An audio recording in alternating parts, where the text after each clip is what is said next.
நண்பர்களே, இதான் எங்கள் நம்பி கோவிலுக்கு குளம். அந்த 2 மலைக்கு மேலே அதான் நம்பி கோவில்.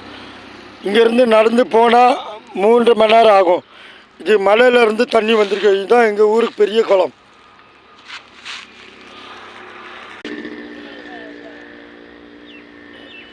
பாருங்க, பெரிய ஊர்.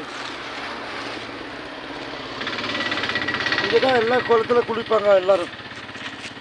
அந்த 2 மலைக்கு மேலே அதுதான் நம்பி கோவில்.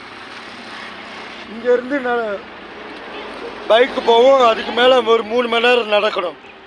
இதுதான் எங்கள் ஊர் குளம். பாருங்க, ரொம்ப அருமையாக இருக்குது.